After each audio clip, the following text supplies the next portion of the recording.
Okay, Model 13, Model 12, Atlantic Zeiser, Model 13 Leibinger. Okay, 6-wheel. These ones are backward Gothic. Swing frame. Make sure the swing frame goes in correctly and there's no damage to it. It's got to run super smooth, just like silk. So it's got to be spread apart. Put it, whatever. Make sure there's no burrs on it. Okay, now it feels pretty smooth.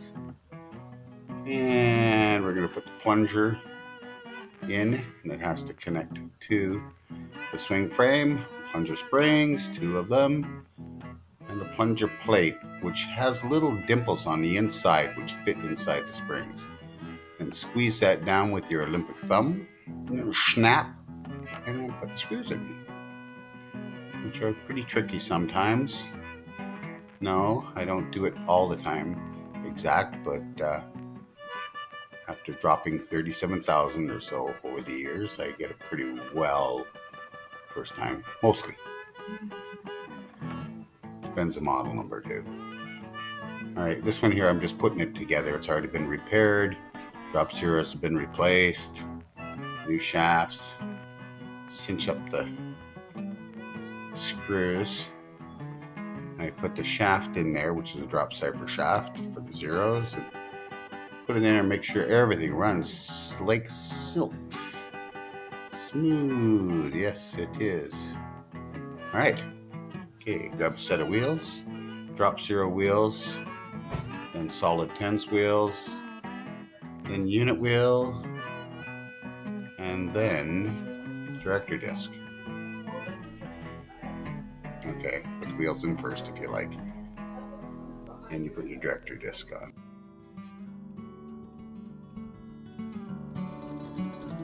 And director disc fits into the end portion, if done correctly, nice and smoothly. Okay, and get it the right way around. And done, we got that in.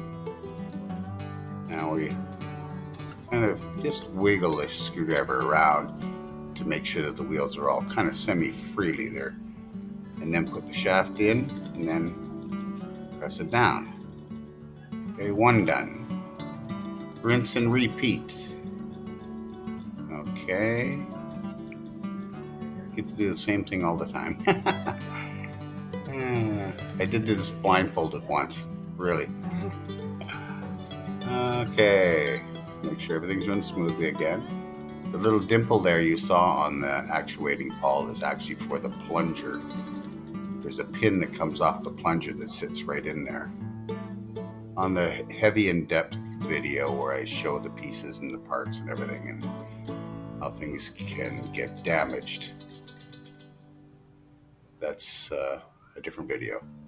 This is just putting it together after everything's repaired. Okay.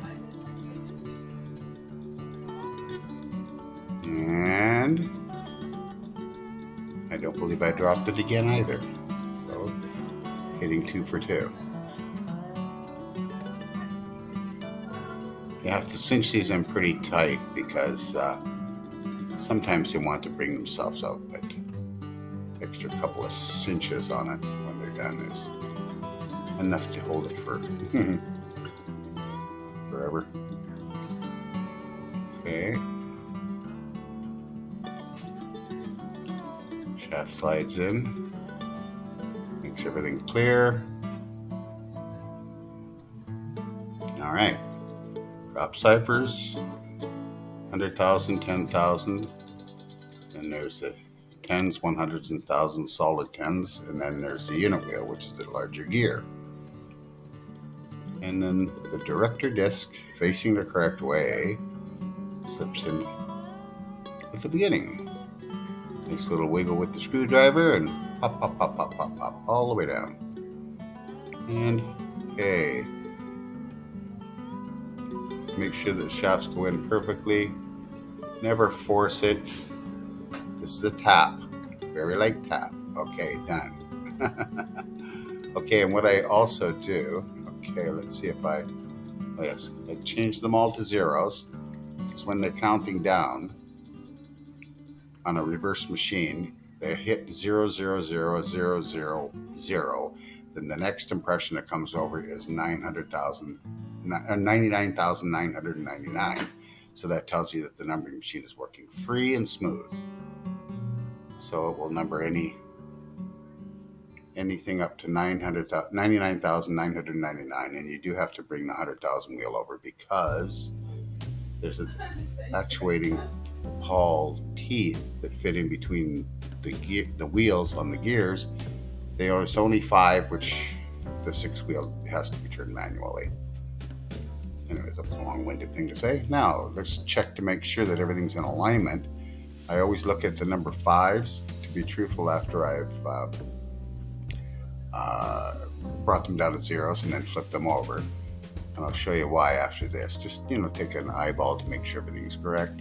I countersink the 100,000 and 10,000 zero to make sure that has enough torque to be able to pull all 5 wheels over. Okay, not the 6, but okay, run it down now. I'm not counting this time, you can count.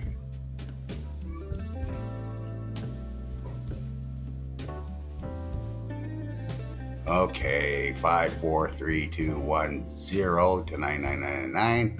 And now I set them all to 5s because therefore it's easier. 5s are 7, but 5s because they have the lower gear, you oil it that way. And look how straight they are. I can see a little bit crooked on one of the retaining pawls, so I'm trying to bring it back into alignment. Super duper light tap. I mean, real light tap. And pretty close. Yeah, pretty close, maybe a little more.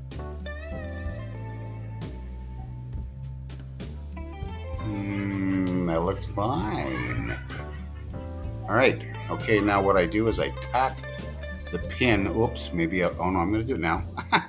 I tack the pin after I'm done the machine. Everything's running perfectly there. There's a pin that comes off the shaft, and I tack the edge of the frame itself, just so it causes the little burr so that the shaft doesn't fly out by itself when it's in the letterpress. Okay. Rinse and repeat. And I'll wait till it gets a little lower there.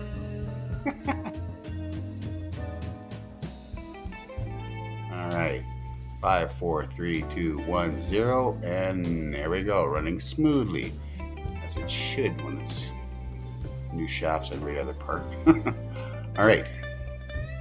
They checked to see. And there was one that has to go forward. Has to go down, and there's one I believe that has to go up on this one. So the wheel that's a little lower. Yep. I do not suggest anyone try this. I have